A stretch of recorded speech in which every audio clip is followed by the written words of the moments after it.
विशाल काय भीम की गदा ने जब दुर्योधन की जंघा को तोड़ दिया तो गिर पड़ा और पांचों पांडवों विजय की रात्रि मान करके आ गए। भगवान ने पांडवों से कहा, सुनो, आज हम लोग जीत गए हैं महाभारत के युद्ध को।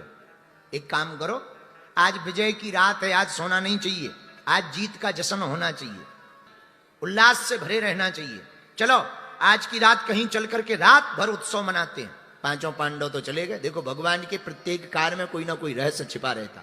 तो पांचों पांडव तो चले गए, पर जहां पांचों पांडवों सोते थे उस जगह पर पांचों पांडवों के पांडु पुत्र सो गए।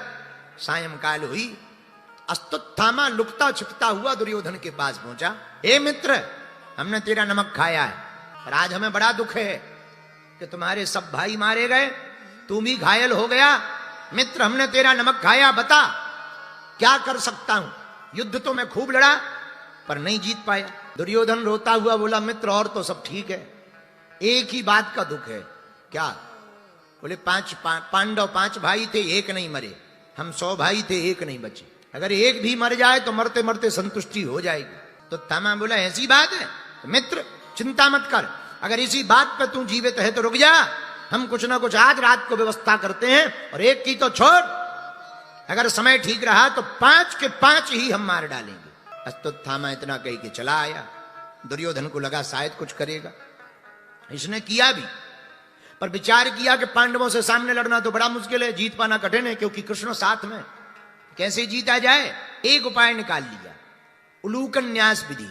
और रात को कौओं को दिखाई नहीं देता पर उल्लू को दिखाई देता है। सोए हुए कौओं पर हमला कर देता, कौवा मारे जाते और उल्लू को लगता हम बलवान हैं। अस्तुत्थामा ने विधि करने का प्रयोग किया। पांडव तो थे नहीं, पांडु पुत्र 5 लेटे हुए थे, और रात्रि काल में अस्तुत्थामा ने जाकर के पांडु पुत्र जो पांडवों की तरह ही दिखने वाले थे उन 5 पांडव पुत्रों के सिर को काट दिया, और 5 की सिर की खोपड़ी को बार में बालों को पकड़कर लेकर के आए। जैसे ही लेकर के आए और दुर्योधन के पास जाकर बोले, अरे मित्र, तुम कह रहे थे कि एक पांडव मर जाए तो संतुष्टि हो जाएगी, देख हम 5 पांडवों को मार करके ले आए। तो पहले तो दुर्योधन बड़ा मुस्कुराया, बहुत बढ़िया बहुत बढ़िया, नजदीक ला। उठ तो पानी रहा था, जंघा टूटी थी, लेकिन जैसे ही नजदीक लेकर के गए सोई चिघाड़ के रो पड़ा दुर्योधन, अरे अस्तुत्थामा, ये तूने क्या किया, जरा गौर से देख, ये 5 पांडव नहीं है, पांडव पुत्र हैं। अरे इन बच्चों ने क्या बिगाड़ा था, इनको मारकर तो तूने अब हमारे वंश में पानी देने वाला भी नहीं छोड़ा, भाग यहां से। और इतना कह के दुर्योधन मर गया।